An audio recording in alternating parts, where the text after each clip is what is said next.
அஸ்ஸலாமு அலைக்கும் வரஹ்மத்துல்லாஹி வபரகாத்துஹு. அல்ஹம்துலில்லாஹி ரப்பில் ஆலமீன். வஸ்ஸலாத்து வஸ்ஸலாமு அலா சய்யிதில் முர்சலீன் வ அலா ஆலிஹி வ ஸஹ்பிஹி அஜ்மஈன். قال الله تعالى في القرآن الكريم والفرقان الحميد. أعوذ بالله من الشيطان الرجيم. بسم الله الرحمن الرحيم. فصل لربك وانحر. وقال نبينا محمد صلى الله عليه وسلم إن الدم ليقع من الله بمكان قبل أن يقع في الأرض فطيبوا بها نفسا. اللهم صل على سيدنا محمد وعلى آل سيدنا محمد وأنزله المقعد المقرب عندك يوم القيامة. எல்லாம் வல்ல அல்லாஹுவின் திருப்பெயர் போற்றி புகழ்ந்து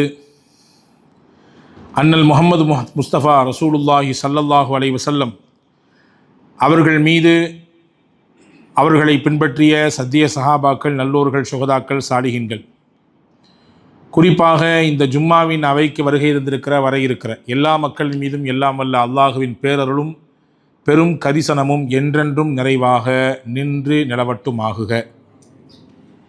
ரப்புல் ஆலமீன் அல்லாஹ் நம்முடைய பாவங்களை, தவறுகளை மன்னித்து அவனுக்கு பிடித்தமான பொருத்தமான நல்லடியார்கள் கூட்டத்திலே என்றும் நம்மை இணைத்துக் கொள்வானாக. நீண்ட ஆயுளையும் நோயற்ற வாழ்வையும் மருத்துவமனையின் அனைத்து விதமான துன்பதுயரங்களும் செலவினங்களையும் விட்டு உங்களையும் என்னையும் எல்லா மக்களையும் அல்லாஹ் காத்து ரட்சிப்பானாக. அல்லாஹுவின் ஆலயமாம் புனித காபாவையும் அண்ணல் பெருமானார் ஸல்லல்லாஹு அலைஹி வஸல்லம் அன்னவர்களுடைய புனிதமான ரவுதாவையும் மீண்டும் மீண்டும் தரிசிக்கின்ற, ஹஜ்ஜி செய்கிற, உம்ராவிற்கு வருகிற நசீபை அல்லாஹ் நம் எல்லோருக்கும் வழங்கி கொண்டே இருக்கட்டுமாக.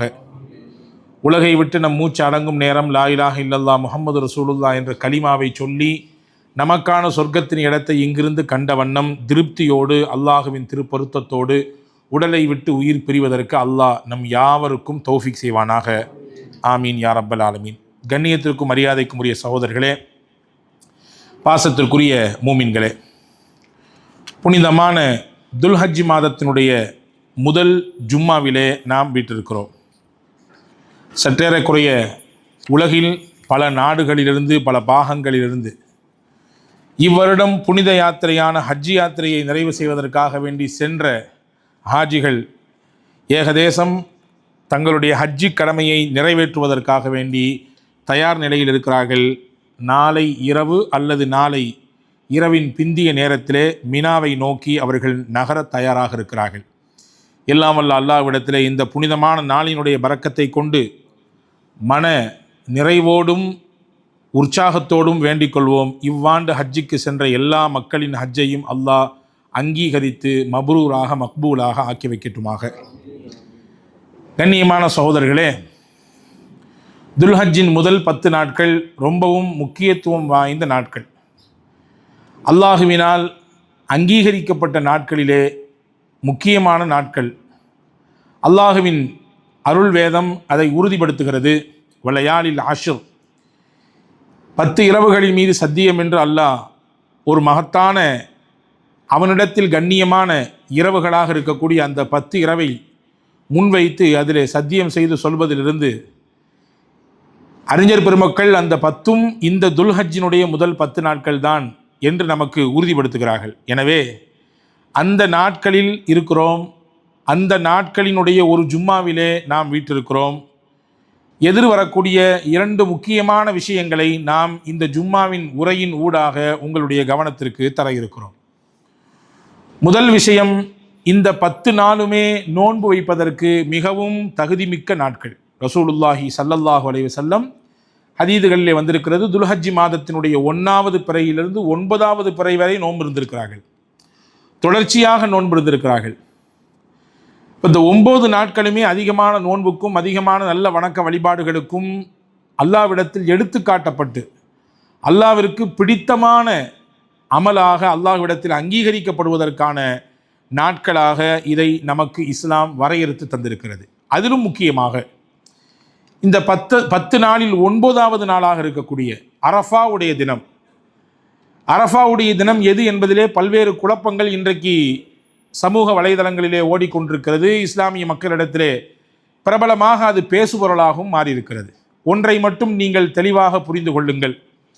அரஃபா நாள் உலகத்தில் எங்கே நீங்கள் இருந்தாலும் சரிதான், உலகத்தில் நாம் எங்கே இருந்தாலும் சரிதான், துல்ஹஜ்ஜி மாதத்தின் 9வது நாள் எதுவோ அதுதான் நமக்கான அரஃபாவின் நாள். நமக்கு துல்ஹஜ்ஜி மாதம் 9வது நாள் எது, அதுதான் இங்கே விஷயம். ஹஸரத் ரசூலுல்லாஹி ஸல்லல்லாஹு அலைஹி வஸல்லம் அவர்களுக்கு ஹிஜ்ரி 9வது ஆண்டு ஹஜ்ஜி கடமையாகிறது. ஹிஜ்ரி 10ஆம் ஆண்டு தான் பெருமானார் ஸல்லல்லாஹு அலைஹி வஸல்லம் தங்களுடைய ஹஜ்ஜை நிறைவு செய்தார்கள். ரசூலுல்லாஹ் வாழ்க்கையில் ஒரு ஹஜ்ஜி தான் செய்திருக்கிறார்கள், 4 உம்ராக்கள் செய்திருக்கிறார்கள். அந்த ஒரு ஹஜ்ஜும் ரசூலுல்லாஹ் தன் வாழ்க்கையின் கடைசி கட்டத்தில் அந்த வருடத்திற்கு பிந்திய வருடம், அடுத்த வருடம் பெருமானார் இந்த உலகத்திலே இல்லை. ரசூலுல்லாஹ் செஞ்ச ஹஜ்ஜி அதுக்கு அடுத்த வருஷம் ஹஜ்ஜி வருமல்ல, அந்த வருஷத்தில் பெருமானார் அந்த உலகத்தில் இல்லை. இப்போ நபிகள் நாயகத்தினுடைய முதல் ஹஜ்ஜும் அதுதான், இறுதி ஹஜ்ஜும் அதுதான். ஹிஜ்ரி 10ஆம் ஆண்டு பெருமானார் ஸல்லல்லாஹு அலைஹி வஸல்லம் ஹஜ்ஜி செய்தார்கள். அதற்கு முந்தைய ஆண்டே ஹஜ்ஜி கடமையாகிவிட்டது. அந்த ஆண்டு ஹஜ்ஜிக்கு பெருமானார் போகவில்லை. அந்த ஆண்டு 9வது நாள் பெருமானார் அரஃபாவுடைய நோன்பை நோட்டிருக்கிறார்கள். ஹதீஸில் வருகிறது, பெருமானார் ஸல்லல்லாஹு அலைஹி வஸல்லம் கான நபி ஸல்லல்லாஹு அலைஹி வஸல்லம், பெருமானார் ஸல்லல்லாஹு அலைஹி வஸல்லம் 3 முக்கியமான விஷயங்களை 3 முக்கியமான நாட்களிலே நோன்பிருப்பதை வழக்கமாக கொண்டிருந்தார்கள். அதிலே ஒன்று யசூமு திஸ்அ தில்ஹிஜ்ஜா, துல்ஹஜ்ஜி மாதத்தின் 9வது நாள் நோன்பிருந்தார்கள். வ யௌம ஆஷூரா, முஹர்ரம் மாதத்தினுடைய 10வது நாள் நோன்பிருந்தார்கள். வ ஸலாஸத ஐயாமி மின் குல்லி ஷஹர், ஒவ்வொரு மாதமும் 3 நாட்கள் நோன்பிருப்பார்கள். 13, 14, 15 பிறை கணக்கிலே இந்த 3 நாட்களும் ரசூலுல்லாஹ் நோன்பிருப்பார்கள் என்று ஹஸரத் ரசூலுல்லாஹ்வை பற்றி சஹாபாக்கள் சொல்லக்கூடிய இந்த ஹதீஸ் அபூ தாவூத் என்கின்ற நூல் கிரந்தத்திலே பதிவாகி இருக்கிறது. இப்போ ரசூலுல்லாஹ்வினுடைய வழக்கம் என்னவென்றால், நபிகள் இருந்த அந்த ஒரு ஆண்டு துல்ஹஜ்ஜி மாதத்தின் 9வது நாள் நோன்பிருந்தார்கள். அப்போ நமக்கும் அதுதான் கணக்கு. துல்ஹஜ்ஜின் 9வது நாள் நாம் நோன்பிருப்பது ஒரு சுன்னத்தான விஷயம். அரஃபா நாள் என்பது அந்த 9வது நாள் தான். அல் குர்ஆனிலே மிகவும் முக்கியத்துவம் வாய்ந்த வசனங்களில் ஒன்றாக பார்க்கப்படுகிற அல் யௌம அக்மல்து லக்கும் தீனக்கும் வ அத்மம்து அலைக்கும் நிஅமதி வ ரலீது லக்குமுல் இஸ்லாம தீனா, இன்றைய நாள் உங்களுக்கு இந்த மார்க்கத்தை நாம் சம்பூரணப்படுத்தி விட்டோம், என்னுடைய அருளை, என்னுடைய அருள் கொடைகளை உங்கள் மீது நாம் பரிபூரணமாக்கிவிட்டோம், உங்களுக்கு நேர்வழி காட்டக்கூடிய மார்க்கமாக, தீனாக இஸ்லாத்தை நான் பொருந்தி கொண்டேன் என்று சொல்லக்கூடிய அல்லாஹுவின் வார்த்தை இறங்கிய நாள் அந்த அரஃபாவுடைய நாள் தான். அரஃபாவுடைய நாளை பற்றி ஹஸரத் சய்யிதத்துனா ஆயிஷா ரலியல்லாஹு தஆலா அன்ஹா அவர்கள் சொல்கிறார்கள், ஹதீதுகளிலே வந்திருக்கிறது, பெருமானார் ஸல்லல்லாஹு அலைஹி வஸல்லம் சொன்னார்கள், மாமின் யௌமின் அக்ஸர மின் ஐ யஅதிகல்லாஹு ஃபீஹி அப்தம் மினன் நாரி மின் யௌமி அரஃபா, அரஃபாவுடைய நாளிலே அல்லாஹு தாலா நரகத்திலிருந்து எக்கச்சக்கமான மக்களுக்கு விடுதலை கொடுக்கிறான். அது மட்டுமல்ல, அந்த அரஃபாவுடைய நாளிலே அல்லாஹ் மலக்குகளை தன்னோடு நெருக்கி கொண்டு அவர்களிடத்திலே மனிதர்களை பற்றி, அந்த அரஃபா நாளிலே செய்யப்படக்கூடிய நல்லமல் செய்யக்கூடிய அந்த மனிதர்களை பற்றி பெருமையோடு பேசுகிறான் என்று நபிகள் நாயகம் ஸல்லல்லாஹு அலைஹி வஸல்லம் சொல்லி தந்த ஹதீதை நாம் பார்க்கிறோம் ஹஸரத் ஆயிஷா ரலியல்லாஹு தஆலா அன்ஹா அவர்கள் வாயிலாக. இப்போ அல்லாவிற்கு மிகவும் பிடித்தமான நாளாக துல்ஹஜ்ஜி மாதத்தினுடைய 9வது நாள் அரஃபாவுடைய தினம் இருக்கிறது. எனவே தான் எந்த நாள் துவா செய்தாலும் அல்லாஹ் ஏற்றுக்கொள்வான். பெருமானார் ஸல்லல்லாஹு அலைஹி வஸல்லம் துவா செய்வதற்கு மிகவும் தகுதியான நாள் எது தெரியுமா? ரொம்ப சிறப்பிற்குரிய நாள் என்னவென்றால் அரஃபாவுடைய நாள் என்று அடையாளப்படுத்தினார்கள் பெருமானார். திர்மிதி ஷரீஃபிலே ஒரு ஹதீஸ் வந்திருக்கிறது. நபிகள் நாயகம் ஸல்லல்லாஹு அலைஹி வஸல்லம் சொன்னார்கள், ஹைரு துஆஇ துஆஉ யௌமி அரஃபா, துஆக்களிலேயே சிறந்த நாள், துஆ செய்வதற்கு மிகவும் தகுதிமிக்க நாள், மிகவும் சரியான நாளாக நான் எதை கருதுகிறேன் என்றால் அரஃபாவுடைய நாளை கருதுகிறேன். அரஃபாவுடைய நாளில் கேட்கக்கூடிய துஆவுக்கு அல்லாஹ்விடத்தில் மிகுந்த வலிமை இருக்கிறது, அல்லாஹ் அதை ஏற்றுக்கொள்வதற்கு மிக நெருங்கி வந்திருக்கிறான் என்று சொல்லிட்டு, நானும் எனக்கு முன்னால் இருந்த நபிமார்களும் ஓதிய துஆக்களிலேயே சிறந்த துஆ என்று ரசூலுல்லாஹி ஸல்லல்லாஹு அலைஹி வஸல்லம் லா இலாஹ இல்லல்லாஹு வஹ்தஹு லா ஷரீக லஹு லஹுல் முல்கு வ லஹுல் ஹம்த் யுஹ்யி வ யுமீத் வ ஹுவ அலா குல்லி ஷைஇன் கதீர், இந்த துஆவை அதிகம் அதிகம் அரஃபாவுடைய நாளிலே ஓதிக்கொள்ளுங்கள் என்பதை பெருமானார் ஸல்லல்லாஹு அலைஹி வஸல்லம் அவர்கள் நமக்கு சொல்லித் தருகிறார்கள். இந்த ஹதீஸிலிருந்து நாம் தெரிய வேண்டிய விஷயம், அரஃபாவுடைய நாள் என்பது அல்லாஹ்விடத்தில் எவ்வளவு மேன்மையானது என்றால், அடியார்கள் கேட்கக்கூடிய துவாவுக்கெல்லாம் பதில் கொடுக்கக்கூடிய நாளாக அந்த அரஃபா நாள் இருக்கிறது. காரணம் என்னவென்றால், அரஃபாவுடைய நாளிலே ஷைத்தானுக்கு மிகப்பெரிய கேவலம் ஏற்படுகிறது, அவமானம் ஏற்படுகிறது, தலைகுனிவு ஏற்படுகிறது. ஷைத்தான் ஏன் தலை குனிந்து போகிறான்? எதற்கு அந்த அவமானத்தை ஷைத்தான் சந்திக்கிறான்? 2 விஷயத்தை அந்த அரஃபா நாளிலே அவன் பார்க்கிறான். அரஃபாவுடைய நாளை 10ஓடு 11 அத்தோடு இது ஒன்று என்று கடந்து விடக்கூடாது. ஷைத்தானை அவமானப்படுத்தக்கூடிய நாளாக அரஃபா இருக்கிறது. ஷைத்தானுக்கு தலை குனிவையும் மிகப்பெரிய மன உளைச்சலையும் தரக்கூடிய நாளாக அரஃபாவுடைய நாள் இருக்கிறது. ஏன்னா 2 விஷயத்தை ஷைத்தான் பார்க்கிறான். அன்றைய தினம் அடியார்களின் மீது எல்லாம் வல்ல அல்லாஹ் இறக்கக்கூடிய அந்த அருளை பார்க்கிறான். எவ்வளவு அருளை இறக்குகிறான் இறைவன் இந்த நாளிலே. இதை கண்டு அவன் மனம் வெம்புகிறது, ஒரு விதமான நெருக்கடிக்கு அவன் உள்ளாகிறான். 2வது, அன்றைய நாள் அந்த குறிப்பிட்ட அரஃபாவுடைய நாளிலே அடியார்களினுடைய பாவங்களை எல்லாம் அல்லாஹ் மன்னிக்க தயாராகிவிட்டான். அவர்கள் கேட்கக்கூடிய பாவ மன்னிப்புக்கு அல்லாஹ் செவி சாய்க்கிறான். இத்தனை நாட்கள் செய்த பாவங்களுக்கெல்லாம் மன்னிப்பை அவன் தயாராக தர இருக்கிறான். இந்த 2ஐயும் பார்த்து தலையிலே மண்ணை அள்ளி போட்டுக்கொண்டு தலைதறிக்க அவமானத்தோடு ஓடுகிறான் என்று நபிகள் நாயகம் ஸல்லல்லாஹு அலைஹி வஸல்லம் சொன்ன ஹதீஸை ஹஜ்ரத் தல்ஹத் இப்னு உபைதுல்லா ரலியல்லாஹு அன்ஹு அவர்கள் அறிவிக்கிறார்கள். இந்த மாதிரியான அவமானத்தை, இந்த மாதிரியான தலைக்குனிவை ஷைத்தான் வருடத்தில் ஒரு நாள் சந்திக்கிறான். அதுதான் அரஃபாவுடைய நாள். அதற்கு முன்னால் அவன் சந்தித்த அவமானம் எது என்றால், பத்ருடைய யுத்த களத்திலே அவன் பார்த்தான். பத்ர் யுத்த களத்திலே ஜிப்ரீலை கொண்டு, மலக்குமார்களை கொண்டு அல்லாஹ் முஸ்லிம்களுக்கு உதவி செய்தான். பெருங்கொண்ட கூட்டத்தை, சிறிய படையை வைத்து அல்லாஹ் தோற்கடித்தான். அல்லாஹுவின் உதவி மலக்குமார்களின் வழியாக கிடைத்தது. அதை கண்டு வெதும்பி ரொம்பவும் சங்கடப்பட்டு தலையிலே மண்ணை தூக்கி போட்டு கொண்டு ஓடினான் என்று நபிகள் நாயகம் ஸல்லல்லாஹு அலைஹி வஸல்லம் சொன்னார்கள். அந்த பத்ர் நாளுக்கு பிறகு வருடா வருடம் இந்த அரஃபாவுடைய நாளிலே அவன் மிகப்பெரிய இழிவையும் அவமானத்தையும் சந்திக்கிறான் என்று நபிகள் பெருமானார் ஸல்லல்லாஹு அலைஹி வஸல்லம் சொல்லித்தார்கள். எனவே அரஃபாவுடைய நாள் முக்கியத்துவம் பெறுகிறது. ஷைத்தானுக்கு அவமானத்தை தரக்கூடிய நாள், ஷைத்தானுக்கு தலைக்குனிவை ஏற்படுத்தக்கூடிய நாள், அல்லாஹ் தன்னுடைய அருள் மலையை கொட்டக்கூடிய நாள், அல்லாஹ் அடியார்கள் செய்த பாவங்களுக்கெல்லாம் மன்னிப்பை பொதுவாக தரக்கூடிய நாள். நபிகள் பெருமானார் ஸல்லல்லாஹு அலைஹி வஸல்லம் இதையெல்லாம் கருத்தில் கொண்டுதான் அரஃபாவுடைய நாளிலே நோன்பிருங்கள் என்று கற்றுத்தந்தார்கள். அரஃபாவுடைய நாளிலே நோன்பிருங்கள். ஹஜ்ஜிக்கு சென்ற ஹாஜிகள் நோன்பிருக்க வேண்டாம். ஹஜ்ஜிக்கு செல்லாமல் ஊரிலே இருக்கக்கூடியவர்கள், ஹஜ்ஜிக்கு செல்லாமல் ஊரிலே நாடுகளிலே வசிக்கக்கூடியவர்கள் அரஃபாவுடைய நாளை நீங்கள் தவற விட்டு விடாதீர்கள், நோன்பிருங்கள் என்றார்கள். சஹாபாக்கள் போய் கேட்குறாங்க. முஸ்லிம் ஷரீஃபில் இந்த ஹதீஸ் வருகிறது. சுஇல ரசூலுல்லாஹி ஸல்லல்லாஹு அலைஹி வஸல்லம் அன் ஸௌமி யௌமி அரஃபத. அரஃபாவுடைய நோன்பை பற்றி ரசூலுல்லாஹ்விடத்திலே கேட்கப்பட்டது. ரசூலுல்லாஹ் சொன்னார்கள், யுகஃபிரு ஸனத்தல் மாதியா வஸ் ஸனத்தல் காபிலா. ஈராண்டுகளுக்கான மன்னிப்பை அந்த ஒரு நோன்பு பெற்றுத்தரும்.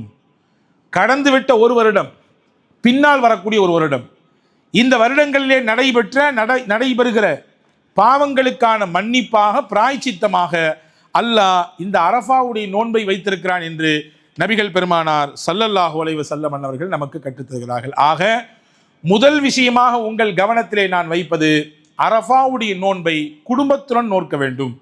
அரஃபாவுடைய நாளிலே போதிய அளவுக்கு அல்லாஹ்விடத்திலே பாவ மன்னிப்பு தேட வேண்டும். அரஃபாவுடைய நாளிலே அல்லாஹ்விடத்தில் கண்ணீர் விட்டு தௌபா செய்ய வேண்டும். அரஃபாவுடைய நாளிலே அல்லாஹுவின் சன்னிதானத்திலே அதிகமாக துவா செய்ய வேண்டும். அரஃபாவுடைய நாளிலே எந்த நல்ல காரியங்களை உங்களால் அதிகப்படுத்த முடியுமோ இதை என்னால் அதிகரித்து செய்ய முடியும். என்னால் குர்ஆனை அதிகம் ஓத முடியும், என்னால் திக்ர் அதிகம் செய்ய முடியும், என்னால் இந்த நாளிலே பிரத்யேகமாக யாருக்காவது உதவி செய்ய முடியும், யாருக்காவது தான தர்மங்கள் செய்ய முடியும் என்றிருந்தால் கூடுதலாக அந்த அமலை செய்துவிட்டு எல்லாம் வல்ல அல்லாஹ்விடத்திலே அந்த அரஃபாவுடைய நாளினுடைய இறுதி கட்டமாக இருக்கிற நோன்பு திறக்கிற நேரத்திலே முக்கியமாக அல்லாஹ்விடத்திலே துவா செய்ய நாம் கடமைப்பட்டிருக்கிறோம். எனவே அரஃபாவுடைய நோன்பு என்பது மகத்தானது. வருடத்தில் ஒரு நாள் கிடைத்தாலும் ஈராண்டுகளுக்கான பாவ மன்னிப்பை பெற்று தருகிற ஒரு மகத்தான நாளாக அந்த அரஃபாவுடைய நாள் இருக்கிறது. எனவேதான் நபிகள் பெருமானார் ஸல்லல்லாஹு அலைஹி வஸல்லம் சொன்னார்கள், ஹஜ் என்றால் என்ன? அரஃபாவில் தங்குவதுதான் ஹஜ் என்றார்கள். ஹாஜிகளுக்கு ஹஜ் என்றால் என்ன? 40 நாள் அங்கே இருக்கிறார்களே, 38 நாட்கள் இருக்கிறார்களே, 45 நாட்கள் இருக்கிறார்களே, அதுவெல்லாம் ஹஜ்ஜினுடைய கால அளவு அல்ல. ஹஜ்ஜின் காலம் என்பது அந்த குறிப்பிட்ட 5 நாட்கள் தான். 8வது பிறையிலிருந்து துவங்கி 12வது பிறை வரை, தேவைப்பட்டால் 13வது பிறை. துல்ஹஜ் மாதத்தினுடைய 8வது பிறையில் துவங்கி 12வது நாளினுடைய அசரோடு அல்லது 13வது நாளுடைய அசரோடு முடிந்து விடுகிறது. அதுதான் ஹஜ்ஜுடைய நாள். அந்த 5 நாட்களிலும் ரொம்பவும் முக்கியத்துவம் வாய்ந்த நாள் எதுவென்றால் அரஃபாவுடைய நாள், 9வது பிறை. அந்த 9வது பிறையில் தான் ஒட்டு மொத்த ஹாஜிகளும் அந்த அரஃபா மைதானத்திலே தங்குவார்கள், இறங்குவார்கள். அந்த நாளில் தான் நபிகள் பெருமானா சொன்ன ஒரு ஹதீஸை உங்களுக்கு நினைவுபடுத்துகிறேன். யார் ஒருவர் பாவம் இல்லாமல் நன்மையை நாடி ஹஜ்ஜை செய்துவிட்டு வந்தாரோ, ரஜஅக யௌமின் வலதத்துஹு உம்முஹு, அன்று பிறந்த பாலகனாக தாயகம் திரும்புகிறார் அப்படின்னு ரசூலுல்லாஹ் சொன்னாங்கல்ல. அந்த அன்று பிறந்த பாலகனாக மாற்றக்கூடிய இடம் அரஃபா தான். அந்த நாளில் தான் அல்லாஹு தாலா அங்கே வந்திருக்கக்கூடிய ஒட்டுமொத்த ஹாஜிகளுடைய பாவத்தை மன்னிப்பான்.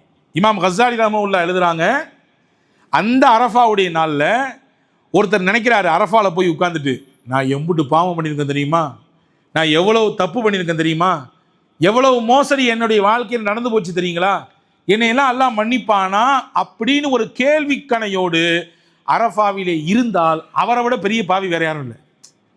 அவ பாவம் பண்ணது பெருசு இல்லைங்க, என் பாவத்தை அல்லாஹ் மன்னிப்பானா அந்த இடத்துல அப்படின்னு நினைச்சாருன்னா, அருமை ஹஜ்ரத் இமாம் கஸ்ஸாலி சொல்கிறார்கள், அவரை விட பெரிய பாவி யாரும் இல்லை. காரணம், ஒட்டுமொத்தமாக ஹோல்சலாக மன்னிப்பை தருகிற இடம் அது. அரஃபா மைதானம் என்பது ஒட்டுமொத்தமாக எல்லாருக்கும் பாவ மன்னிப்பை வழங்கக்கூடிய இடம் அது. இந்த இடத்துல வந்து உட்கார்ந்து என் பாவத்தை அல்லாஹ் மன்னிப்பானா, நான் அவ்வளோ காலம் செஞ்சிருக்கேனே, இவ்வளோ அதிகமாக செஞ்சிருக்கேனே என்று நினைப்பதே தவறு.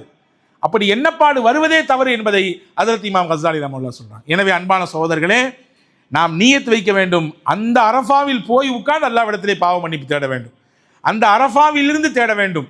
அல்லாஹ் அதற்கு அடுத்தடுத்த ஆண்டுகளில் நமக்கு தௌஃபீக் செய்வான்.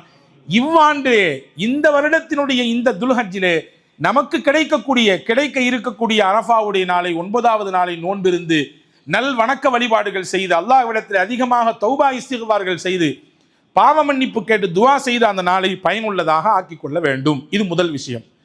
இரண்டாவது, இந்த உரையினுடைய 2வது பக்கமாக நான் இதை பார்க்கிறேன். குர்பானி என்கின்ற அமல், 10ஆம் நாள் நாம் செய்யக்கூடிய ஒரு அமல் தான் குர்பான். உதுஹியா என்று சொல்வார்கள் அரபியிலே. உதுஹியா என்றால் அறுத்து பலியிடுதல். அல்லாஹ்விற்காக வேண்டி நாம் கொடுக்கக்கூடிய அந்த பிராணியை பலியிடுதல். இது ரொம்பவும் முக்கியத்துவம் வாய்ந்த அமலாக இருக்கிறது. 10வது நாளோ அல்லது 11வது நாளோ அல்லது 12வது நாளோ 3 நாட்கள் நாம் இந்த அமலை செய்து கொள்ளலாம். நபிகள் ஸல்லல்லாஹு அலைஹி வஸல்லம் அவர்கள் மதீனாவிலே 10 வருடம் இருந்தார்கள். 10 வருடம் ரசூலுல்லாஹ் விடாம செஞ்ச ஒரு அமல் குர்பான், உதுஹியா. ஒரு வருஷம் கூட மிஸ் பண்ணலை, ஒரு வருஷம் கூட தள்ளி வைக்கல, தொடர்ச்சியாக ரசூலுல்லாஹ் கொடுத்தார்கள். 2 ஆடுகள் கொடுத்தார்கள். ரசூலுல்லாஹி ஸல்லல்லாஹு அலைஹி வஸல்லம் கொடுக்கும்போது இப்படி சொல்லுவாங்க, ஒன்று எனக்கு, என் குடும்பத்துக்கு, இன்னொன்று என் உம்மத்தில் யாரெல்லாம் குர்பானி கொடுக்க முடியாமல் இருக்காங்களோ அவங்களெல்லாம் சேர்த்துக்கிறேன். ஒன்று எனக்கு, என் குடும்பத்துக்கு சேர்த்தி ஒன்று, இன்னொரு ஆடு இருக்குது, அது என்னுடைய உம்மத்தில், என்னுடைய சமூகத்தில் யாரெல்லாம் குர்பானி கொடுப்பதற்கு முடியாமல் இருக்கிறார்களோ, வாய்ப்பில்லாமல் இருக்கிறார்களோ அவர்களுக்கெல்லாம் சேர்த்து நானே கொடுக்கிறேன் என்று பெருமானார் ஸல்லல்லாஹு அலைஹி வஸல்லம் கொடுத்தார்கள். 10 வருஷம் கொடுத்தாங்க. இப்போ நபிகள் நாயகம் ஸல்லல்லாஹு அலைஹி வஸல்லம் தொடர்ச்சியாக செய்த ஒரு அமல் குர்பான். எனவே தான் நமக்கு குர்பானி என்பது இந்த துல்ஹஜ்ஜினுடைய 10ஆம் நாள், இந்த தியாக திருநாள் என்று அதுவும் ஒரு முக்கியத்துவம் வாய்ந்த அமலாக பார்க்கப்படுகிறது. எந்த அளவிற்கு முக்கியத்துவம் வாய்ந்த அமல் என்றால், குர்பானி கொடுப்பதற்கு வசதி வாய்ப்பு இருந்து உதுஹியா செய்வதற்கான எல்லா சாத்தியக்கூறுகளும் அவருக்கு இருக்கிறது, கொடுப்பதற்கு முடியும், ஆனால் கொடுக்கவில்லை. ஏன் கொடுக்கல, யார் பங்கிட்டு இருக்கிறா, அதெல்லாம் முடியுமா, சாத்தியமானிய காரியமா என்று யோசித்து தள்ளி விடுகிறார், அல்லது பார்த்து கொள்ளலாம் அடுத்த வருடம் என்று ஒத்தி வைக்கிறார். ரசூலுல்லாஹ் சொன்னாங்க, ஃபலா யகுர்பன்ன முஸல்லானா, அவர் குர்பானி கொடுக்க சக்தி இருந்தும் கொடுக்கலல்ல, தொழுகைக்கு பள்ளிவாசலுக்கு வர வேண்டாம், ஈது பெருநாளை கொண்டாடுவதற்கு பள்ளிவாசலுக்கு வர வேண்டாம். ஈது திருநாள் என்பது எல்லாரும் இறை இல்லத்திலே ஒன்று கூடக்கூடிய நாள். பள்ளிவாசலோ அல்லது பொதுவான மைதானமோ ஈதினுடைய ஈத்கா திடலோ எல்லாம் ஒன்று கூடி நம்முடைய மகிழ்ச்சியை, ஆனந்தத்தை முசாஃபஹாவின் வழியாக, முஆனகாவின் வழியாக, வாழ்த்துக்களை பரிமாறுவதன் வழியாக தெரிவிக்கக்கூடிய இடம் அது. திருநாள் முஸ்லிம்களுக்கு 2 முக்கியமான ஈத் இருக்கிறது. ஒன்று ஈதுல் ஃபித்ர், இன்னொன்று ஈதுல் அத்ஹா. ரமதான் ஈகை திருநாள், இந்த துல்ஹஜ் மாதத்தில் வரக்கூடிய தியாக திருநாள் ஈதுல் அத்ஹா. ரசூலுல்லாஹ் சொல்றாங்க, கொடுக்கிறதுக்கு சக்தி இருக்குல்ல உனக்கு, உன்னையால கொடுக்க முடியும் தானே, கொடுக்க முடிஞ்சும் கொடுக்கலன்னா உனக்கு என்ன பெருநாள் கேட்குறாங்க. உனக்கு எதற்கு பெருநாள்? பெருநாளின் அடிப்படையே ஈகை தான். எனவே தான் 2 பெருநாளிலும் அல்லாஹ் கொடுப்பதை வைத்திருக்கிறான். அங்கே ஃபித்ரா கொடுங்கள் என்றான். ரமதான்ல ஃபித்ரா கொடுத்துட்டு பள்ளிவாசலுக்கு வாங்க. இங்க ஒரு சின்ன சேஞ்சு, ரமதான்ல கொடுத்துட்டு பள்ளிவாசலுக்கு தொழுக போகணும், இங்க தொழுதுட்டு போய் கொடுக்கணும், அவ்வளவுதான். அங்க கொடுத்துட்டு பள்ளிவாசலுக்கு தொழுக வாங்க. அப்படின்னா தான் நீங்க நோத்த 30 நாளினுடைய நோன்பு பரிபூரணம் அடையும். இங்கே தொழுது முடித்து விட்டு போய் கொடுங்கள். கொடுக்கலன்னா உங்களுக்கு பெருநாளுக்கு அர்த்தமே இல்லை என்று பெருமானார் ஸல்லல்லாஹு அலைஹி வஸல்லம் அவர்கள் சொல்லி தந்தார்கள். அது மட்டுமல்ல, நாம் எல்லாரும் நாம் செய்த நன்மைகளை மட்டும் வைத்து சொர்க்கத்தை பெற்றுக்கொள்ள முடியாது, எட்டி பிடித்து விட முடியாது. அல்லாஹுவின் கரிசனம் வேண்டும், அல்லாஹுவின் திருப்பொருத்தம் வேண்டும். நபிகள் பெருமானார் ஸல்லல்லாஹு அலைஹி வஸல்லம் சொன்ன ஹதீஸ் ஒன்று இருக்கிறது, அல்திமு லஹாயாக்கும் ஃபஇன்னஹா அலஸ் சிராத்தி மதாயாக்கும். நீங்கள் குர்பானி கொடுப்பதற்கு நல்ல பிராணியை தேர்வு செய்யுங்கள், நல்ல குட்டிகளை தேர்வு செய்யுங்க.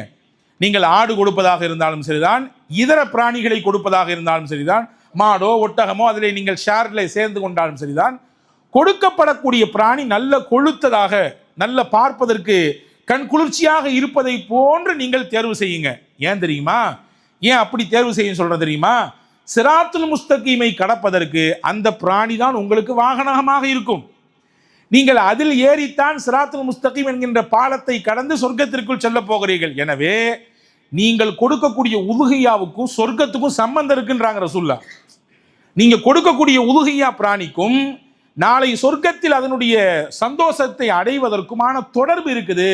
எனவே சர்வசாதாரணமாக கடந்து போயிடாதீங்க. இது எல்லாரும் கொடுக்குறவங்க கொடுப்பாங்க, வருஷம் வழக்கமாக கொடுக்குறவங்க கொடுப்பாங்க, நம்ம என்ன புதுசாட்டு என்று ஒதுங்கி கொள்ளாதீர்கள். கட்டாயமாக அதை நிறைவேற்றுவதற்கு முன்வாருங்கள் என்று நபிகள் பெருமானார் ஸல்லல்லாஹு அலைஹி வஸல்லம் அவர்கள் சொல்லி தந்தார்கள். ஹதீஸிலே வந்திருக்கிறது, சஹாபாக்கள் பெருமானார் ஸல்லல்லாஹு அலைஹி வஸல்லம் இடத்திலே கேட்கிறார்கள், யா ரசூலல்லாஹ் மா ஹாதிஹில் அலாஹி, உதுகியானா என்னன்னு சொல்லுங்களேன் அப்படின்னு கேட்டாங்க. உதுகியாவை பற்றி என்னன்னு கொஞ்சம் எங்களுக்கு விளக்கம் சொல்லுங்கன்னு கேட்டாங்க. ரசூலுல்லாஹ் ஒரே வார்த்தையில் பதில் சொன்னாங்க. விலாவரியா பெரிய உரையெல்லாம் அங்கே ஆற்றவில்லை. சுன்னத அபீக்கும் இப்ராஹீம், உங்கள் தந்தை இப்ராஹீமின் சுன்னத்து அப்படின்னாங்க. உங்க தந்தை இப்ராஹீமின் சுன்னத் என்றார்கள். இப்போ நான் கேட்குறேன், ஆடை அறுப்பது மட்டும்தான் இப்ராஹீம் சுன்னத்தா? இப்ராஹிம் அலைஹிஸ்ஸலாமுடைய சுன்னத்து ஒரு ஆட்டை வாங்கி அறுத்துட்டோம், அதை பங்கிட்டுட்டோம், கொடுத்துட்டோம், அப்படித்தானே? இப்ராஹிம் அலைஹிஸ்ஸலாமுடைய சுன்னத்து முடிஞ்சிருச்சா? அறுப்பது மட்டும் சுன்னத்தல்ல, அறுப்பதற்கு முன்னால் இப்ராஹிம் நபியினுடைய சிந்தனை எப்படி இருந்துச்சு? எதை தியாகம் செய்ய வந்தார், எதை தியாகம் செய்ய முன் வந்தார்? தான் பெற்ற பிள்ளையை, நீண்ட பல நெடுங்காலமாக பிள்ளையே இல்லாமல் தவமாயிருந்து பெற்ற பிள்ளை இஸ்மாயில். அல்லாஹ் கனவில் சொன்னான், கொடுக்க வந்து விட்டார். அல்லாஹ் சொன்னால் எதையும் செய்வேன், அல்லாஹ் சொல்லத்தான் வேண்டும், செய்வதற்கு உடனே தயாராகி விடுவேன் என்ற மனப்பக்குவத்தை இப்ராஹிம் அலைஹிஸ்ஸலாம் பெற்றிருந்தார். அந்த மனப்பக்குவம் தான் அல்லாஹ்வுக்கு பிடித்து போனது. நம்ம சொன்ன உடனே பெத்த பிள்ளைன்னு கூட பார்க்காம கையை பிடிச்சி இழுத்துட்டு போய் நமக்காக வேண்டி கொடுக்க கத்தியையும் வைத்து விட்டாரே. அல்லாஹ் தடுத்தான், சொர்க்கத்து ஆட்டை கொடுத்தான். அதற்கு பதிலாக இவரை அருங்கள், அறுப்பது மட்டுமல்ல, நீங்கள் செய்த இந்த தியாகம் என்னிடத்தில் ஏற்றுக்கொள்ளப்பட்டது என்பதின் அடையாளம் உலக அழிவு நாள் வரை இந்த அமல் தொடரும் என்றார். உலக அழிவு நாள் வரை இந்த அமல் தொடர்ந்து இருக்கும். சமுதாயத்தில் முஸ்லீம்கள் உலகத்தில் எந்தெந்த பாகங்களிலெல்லாம் இருக்கிறார்களோ எல்லாரும் இந்த அமலை செய்கிறார்கள், இல்லையா? அது ஐரோப்பாவாக இருந்தாலும் சரிதான், அல்லது இதர நாடுகளாக இருந்தாலும் சரிதான், நம்முடைய நாடாக இருந்தால் எங்கே இருந்தாலும் துல்ஹஜ் மாதத்திலே முஸ்லீம்கள் செய்யக்கூடிய முக்கியத்துவம் வாய்ந்த அமல் ஒன்று, அது குர்பான், உல்ஹியா. இப்போ இங்கே என்ன நம்ம பார்க்கணும்னா, இப்ராஹிம் அலைஹிஸ்ஸலாமின் அறுப்பது மட்டும் சுன்னத்தல்ல, அதற்கு முன்னால் அவர்களின் மனநிலைமை, நமக்கு அந்த மனநிலைமை வேண்டும். அல்லாஹ் சொன்னால் எதையும் செய்வேன், அல்லாஹ்வின் சொல்லுக்கு முக்கியத்துவம், அல்லாஹ் சொல்லிவிட்டால் எதையும் கொடுப்பேன், இந்த மனநிலையை தான் ரசூலுல்லாஹ் சஹாபாக்களுக்கு உருவாக்கி தந்தாங்க. இன்னைக்கு அந்த மனநிலையில் ஏற்பட்ட பலவீனம்தான் பல இடங்களிலே நாம் சறுக்கி நிற்கிறோம், பல விஷயங்களை இழந்து தவிக்கிறோம், பல்வேறு விதமான நெருக்கடிகள் நம்முடைய காலை போட்டு நசுக்கி கொண்டிருக்கிறது. ரசூலுல்லாஹ் சஹாபாக்களுக்கு இந்த ட்ரைனிங் தான் கொடுத்தாங்க. அல்லாஹ் சொன்னா கேட்கணும். அல்லாஹ் ஒரு விஷயத்தை சொல்லிட்டானா என் மனசு ஒன்று சொல்லுது, அதை தூக்கி வச்சுட்டு அல்லாஹ் சொல்றதுக்கு முக்கியத்துவம் கொடுக்கணும். அல்லாஹ் சொல்லிட்டா என் மனைவி ஒன்று சொல்றாங்க, மனைவியுடைய பேச்சை வச்சுட்டு அல்லாஹ் சொல்றதை கேட்கணும். அல்லாஹ் ஒன்று சொல்றான், என்னுடைய கடையினுடைய சூழல் ஒன்று சொல்லுது, கடையினுடைய சூழலை வச்சுட்டு அல்லாஹ் சொல்றது கேட்கணும். அல்லாஹ் ஒன்று சொல்றான், என் பொருளாதாரம் இன்னொன்று சொல்லிக்கிட்டு இருக்குது, என்னுடைய காசு பணம் வேற ஒன்று சொல்லுது, அதை அப்படி வச்சுட்டு அல்லாஹ் சொல்றதை கேட்கணும். சுஹைப் ரூமி அப்படி ஒரு சஹாபி இருந்தாங்க. சுஹைப் ரூமி ரோம் தேசத்திலிருந்து இங்கே வந்தவர். மக்காவுக்கு வந்து இஸ்லாத்தை ஏற்றுக்கொண்டு ரசூலுல்லாஹி ஸல்லல்லாஹு அலைஹி வஸல்லம் அவர்களுக்கு பின்னால் சென்ற சஹாபாக்களுடைய பட்டியலில் ரொம்ப முக்கியமானவர் இவர். ரோம் தேசத்தை சேர்ந்தவர். இன்னைக்கு இருக்கக்கூடிய இத்தாலி போன்ற பகுதிகளிலிருந்து ஆரம்ப காலத்தில் இஸ்லாத்தை தெரிவதற்காக வேண்டி ஏற்றுக்கொள்வதற்காக வேண்டி வந்தவர் சுஹைப். பல சிரமங்களை பட்டார் மக்காவிலே. ஆனால் அவர் புத்திசாலி, நல்ல விவரமானவர், கைத்தொழில் தெரிந்தவர். அவர் கையுக்கென்று ஒரு வேலை இருந்தது. அவர் வாள் செய்ய தோங்கிவிட்டால் ரொம்ப அற்புதமாக செய்வார். போர்க்களத்திலே பயன்படுத்தக்கூடிய வாள், அந்த போர் ஆயுதங்கள், கவசங்கள் எல்லாம் அவருடைய கைக்கு அத்துப்படி. அவருடைய கைவண்ணத்தை போன்று வேற யாராலும் செய்ய முடியாது, அவ்வளோ அட்டகாசமாக செய்வார். அந்த தொழிலை செய்து செய்து மக்கா மன்றத்திலே அந்த பகுதியில் ரொம்ப பிரபலமானவாயிட்டார். அவர் கைக்குன்னு ஒரு டேஸ்ட் இருக்குங்கன்னு சொல்கிறோமா இல்லையா? எங்கள் வீட்டம்மா கைக்குன்னு ஒரு டேஸ்ட் இருக்குது, அந்த அம்மா செஞ்ச மாதிரி வராதுன்னு சொல்கிறோமா இல்லையா? அப்படிலாம் சொல்கிறது இல்லையா? சொல்கிறது உண்டு. அப்போ ஸல்லல்லாஹு அலைஹி வஸல்லம் சஹாபாக்களில் இந்த முக்கியத்துவம் வாய்ந்த சஹாபி சுஹைப் அந்த போர்க்கவசங்கள் செய்து செய்து ஒரு குறிப்பிட்ட காலத்தில் நல்ல வருமானம் பார்த்தார். ரசூலுல்லாஹி ஸல்லல்லாஹு அலைஹி வஸல்லம் இஸ்லாத்தை ஏற்றுக்கிட்டு ஒரு குறிப்பிட்ட காலம் வந்துச்சு. ரசூலுல்லாஹ் மதீனாவுக்கு போகிறாங்க. எல்லாரும் மதீனாவுக்கு கொஞ்சம் கொஞ்சமாக ஷிஃப்ட் ஆகி அப்படி ஹிஜ்ரத் கிளம்பி போய்கிட்டு இருக்கிறாங்க. இப்போ இவருக்கும் என்ன மனசு அப்படின்னா, நாமும் இங்கே இருந்து என்ன செய்யறது? நம்முடைய இதய தூதர் முகமது ஸல்லல்லாஹு அலைஹி வஸல்லம் அங்கே போயிட்டாங்க, இதுக்கு மேலே இங்கே இருந்து என்ன பண்ணுறது? நம்மளும் கிளம்பிடலாம், போயிடலான்னு சொல்லி இவர் மூட்டை முடிச்சு ஜாமான்லாம் கட்டி எடுத்துட்டு கிளம்பி போயிட்டார். போகிற வழியிலேயே பின்னாடி 4 மக்காவினுடைய முக்கியமான தலைகள் துரத்தி போய் சுஹைபை பிடிச்சிட்டாங்க. பிடிச்சிட்டு எங்கே போகிறேன்னு கேட்டான். என்ன கேள்வி இது? போகிறதுக்கு கூட உரிமை இல்லையா? நடமாடுறதுக்கு கூட உரிமை இல்லையா? இன்னைக்கு அப்படி தானே ஆகிப்போச்சு. இன்னைக்கு நடமாடுறதுக்கு உரிமை இல்லை, சுதந்திரமாக ஒரு கருத்தை பேசுறதுக்கு உரிமை இல்லை, சுதந்திரமாக ஒரு விஷயத்தை சாப்பிட்றதுக்கு உரிமை இல்லை. அந்த அளவுக்கு நாடினுடைய நிலைமை மிக நெருக்கடியில் போய் தள்ளப்பட்டிருக்கு. அதனால தான் காக்ரோச் 10 நாளில் 20 பில்லியன் வந்துட்டான் இல்லையா? காக்ரோச் கட்சி தெரியுமில்லங்க, சோசியல் மீடியா இன்னைக்கு ரொம்ப பிரபலமாக தானே பேசப்பட்டு இருக்குது. பிஜேபிக்கு ஆப்போசிட்டாக சிஜேபி உருவாகி இளைஞர்களுடைய அந்த அந்த அந்த போக்கை பார்த்து இன்னைக்கு அந்த சோசியல் மீடியாவுடைய பக்கமே தடை செய்யப்பட்டு விட்டது. எதுக்கு சொல்ல வரேன்னா, உரிமைகள் மீறப்படும் பொழுது, உரிமைகள் தடுக்கப்படும் பொழுது வாழக்கூடிய அந்த காலகட்டத்திலே தானாக ஒரு எழுச்சி பிறக்கும். அதில் சுஹைப் கேட்கணும், நடமாடக்கூட கூடாதா? நடமாடலாம், எங்கே போகிற சொல்லு? மதீனாவுக்கு போகிறேன். அதெல்லாம் சரிதான், நீ எங்கள் ஊருக்கார் கிடையாது. ஆமாம் தானே? ஆமாம். ரோம்லேருந்து வந்த ஆள். ஆமாம். பின் அதுக்கு என்ன? ரோம்லேருந்து எங்கள் ஊருக்கு வருவேன், நான் கொடுத்த காசெல்லாம் வாங்கி வாங்கி நல்லா சம்பாதிச்சு நிறைய சேர்த்து வச்சுக்குவேன். இப்போ எங்களுக்கு ஆப்போசிட்டாக முகமது போகிறாரு, அவருக்கு பின்னாடி நீ போய் நாங்கள் கொடுத்து வளர்ந்த ஆள் நீ, எங்களுக்கு ஆப்போசிட்டாக எங்களுக்கு எதிராக நீ வேலை பார்க்க போறியாகும் அப்படிங்க. சுற்றி வளைச்சி பேசாதீங்க, கதை என்ன சொல்லுங்கன்னு கேட்டார் சுஹைப். நீ இங்கேருந்து போகணுன்னா எங்கள்கிட்ட வாங்கினால காசு சம்பாத்தியம் அதை எல்லாத்தையும் கொடுத்துட்டு போ.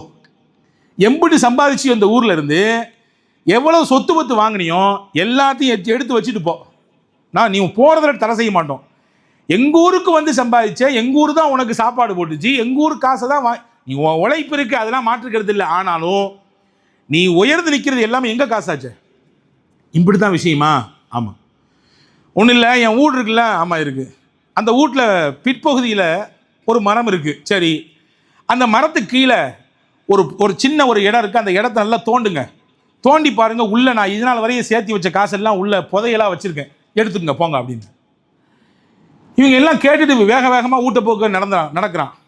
அந்த ஊட்ட பார்க்க நடக்கிற 4 பேரில் ஒருத்தன் சொன்னால், அவர் தான் தப்பிக்கிறதுக்கு எதையாவது சொல்லி நம்மளை திருப்பி விட்டுருக்கியான், நீங்களும் கேட்டுட்டு வேக வேகமாக அங்கே வரீங்களே.